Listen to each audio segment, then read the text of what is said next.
everybody, this is Dan Vollmer with Remax First Olympic, and coming to you today with some thoughts about renting, tenants, and being a landlord and so forth. You know, people who choose to rent their property, people who rent property, rental. Hey everybody, this is Dan Vollmer with Remax First Olympic, and I'm coming to you today with a few thoughts about rentals and being a landlord. In my experience, there are two kinds of people who become landlords. There's the willing and there's the unwilling. And I mean that in the sense that there are those who, for one reason or another, have to move. And they maybe didn't foresee it coming, they didn't plan on it, they didn't know they were going to have to move, but jobs or family or whatever, they've got to leave. And that leaves them with a house here in Lynchburg that either they don't want to sell, or maybe they can't sell because it's not worth what they owe. And so in that scenario, they end up just renting the house out for a little while until the market improves or until their situation changes.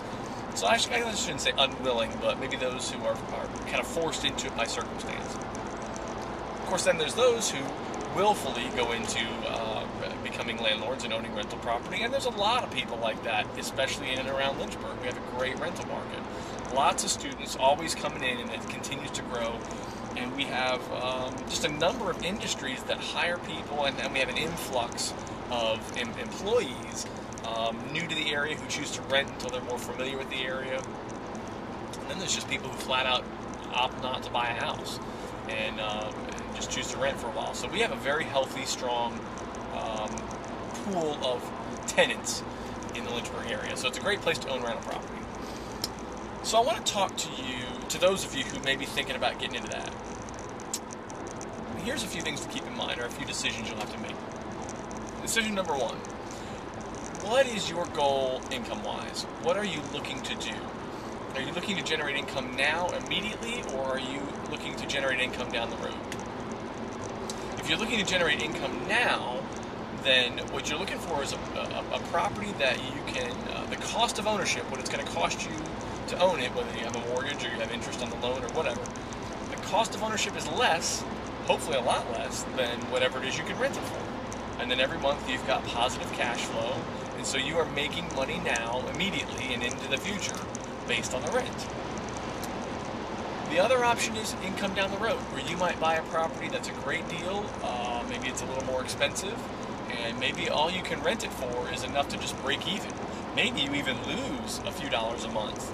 But you're willing to do that because in 10 or 15 or 20 years, when you choose to sell it, you're going to make a lot of money because the property is appreciated. So ideally, you'll find a property that does both, that will appreciate and will also let you have positive cash flow now. But if you had to choose, which one's more important to you? That's decision number one. Decision number two is what kind of clientele, what type of tenant are you looking to have? And that's gonna play into the kind of properties you'll look at. And you just kind of have to think through this and think, all right, well, if I buy this house and this is the rent I'm going to charge, and this is what the house looks like, and the kind of property it is, in all likelihood, what kind of tenant am I going to get here? And that's kind of something you need to figure out really in advance.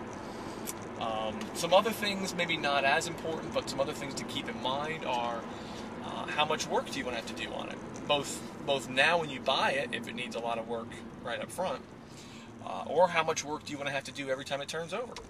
You know, and this ties back into the kind of tenant you have. You know, you might find a property that you can rent right away and have positive cash flow, but based on the kind of tenant you're going to draw and the clientele you're going to have, maybe every time they move out, and that's going to be every 2 or 3 years, you know, you're going to need to put, you know, $1,000 or $1,500 back into the house, and you're going to have to put some time and some money and some work into it every time you have a turnover. So think about that. If you're a handy person and you can do all that stuff and you like doing that, a fixer-upper or even a property that's going to, you know, require some upkeep, maybe that's for you. On the other hand, maybe you don't want to have to do anything to it, and you know, you might look for a different caliber of property in that case. And I guess the last thing really to consider is whether or not you want to manage it yourself or hire somebody else to manage it. I am not a property manager, so I can't really say that those are the services I offer. I have owned rental property and managed it myself, So I have experience in that area on a personal side, but I cannot market myself and tell you I'm a property manager. I can certainly recommend one. And if you have questions about that and want to know what they do and what they charge and all that kind of stuff, certainly be happy to give you some insight on that. If you choose to manage it yourself, I'm happy to answer questions for you about how I did that, and just kind of, give you my thoughts on what you need to look out for. But that's kind of the last thing I would say is, well, first off, what's your goal income-wise? Income now, income later. Number 2, what's my clientele? Who do I want to be renting to? Number 3, how much work do I want to do to the property, both now and going forward in the future? And 4, do I want to manage the property myself, or would I rather just hire that out?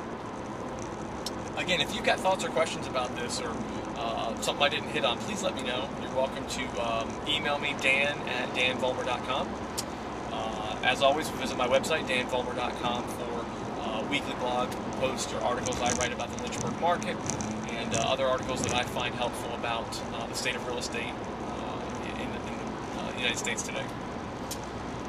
Find me on Facebook and on Twitter. I frequent both of those, and you're welcome to find me there. And of course, finally, if you would like to chat in person, my number is 434-420-1238. As always, I really appreciate you taking the time to listen to my thoughts. And if you have thoughts or questions, reach out and let me know. I'd be glad to talk to you more. That's it all for now. Take care. Have a great day.